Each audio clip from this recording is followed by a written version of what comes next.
The last grouping of ideas in this section are called the special product formulas. And there are two different named groupings that we're going to be talking about. So the first product formula we're going to be checking out is called the sum and difference of the same two terms. So in order to understand this, let's go ahead and start by writing down the polynomials. So I'm going to start with the last words.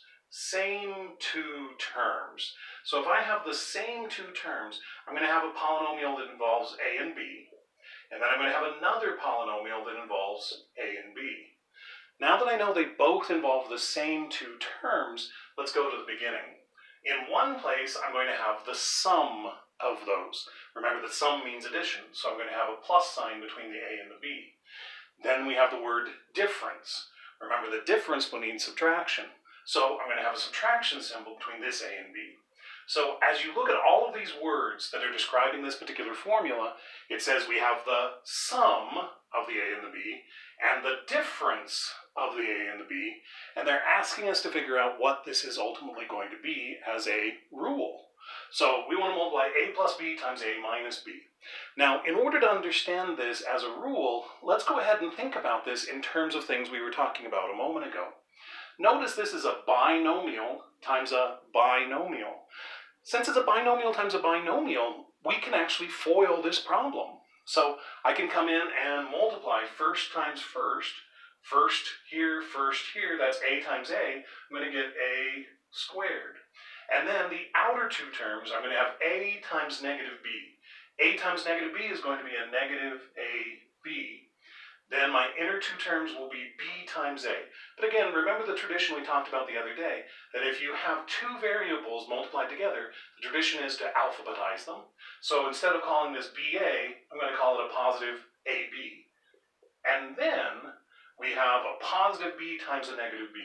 Positive times a negative is a negative, and b times b is going to be b squared.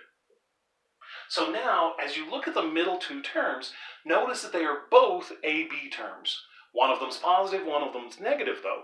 So that means then that they're actually going to cancel each other out. So we're going to end up getting a squared minus b squared. So this is actually the sum and difference rule.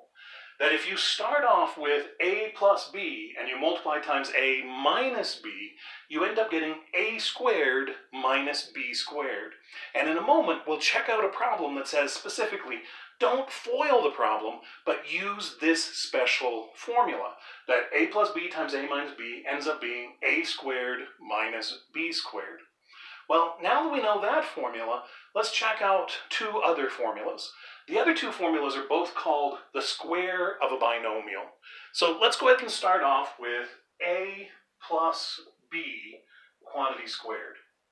Now, as you look at this problem, one of the biggest things that I want you to leave this class with is the idea of what this is not.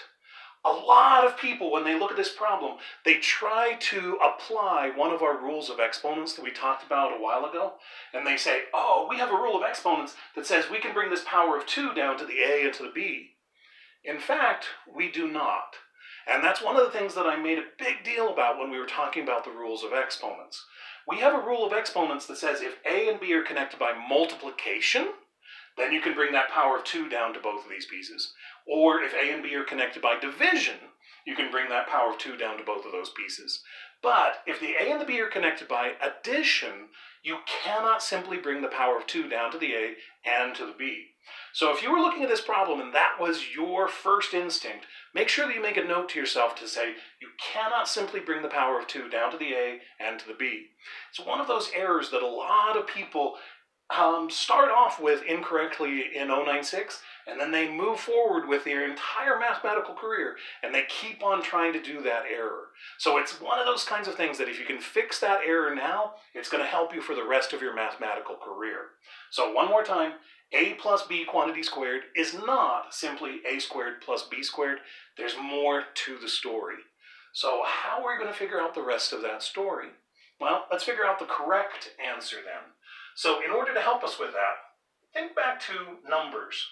If I had the number 7 and I ask you to square it, what that's meaning is take 7 and multiply it times itself. Well, a plus b quantity squared is asking us to do the same kind of thing. it's asking us to take a plus b and multiply it times another a plus b. So let's write that. This is a plus b times another a plus b. Now that I have that, a plus b times a plus b, that's a binomial times a binomial. So if it's a binomial times a binomial, once again, I can FOIL that problem. So when I FOIL this, I'm going to get a times a, which is a squared. Then I'm going to get plus ab for the outer two terms, plus another ab for my inner two terms, and plus b squared for my last terms. Well, now, as I look at this, I have two of those AB terms, but this time, both of them are positive. So I have plus one of those AB terms, and then plus another one of those AB terms. So in total, I'm going to end up getting a squared plus two of those ABs plus b squared. Now, I've shown you how this particular formula is derived, but in a moment when we check out our next problem, the question is, can we simply use this rule? Can we go from a plus b quantity squared directly to the idea that our answer is always going to be a squared plus 2ab plus b squared?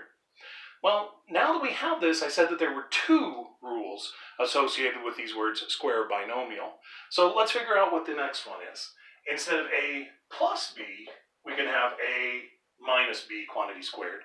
And a minus b quantity squared, once again, the first thing I want you to think about is the fact that we can rewrite that as somebody times somebody. In this case, it would be a minus b times another a minus b. And then we can FOIL that out. We would get a squared minus ab and another minus ab. So in total, that's going to be a negative 2 of those ab's. And then negative b times negative b, that's going to be a positive b squared.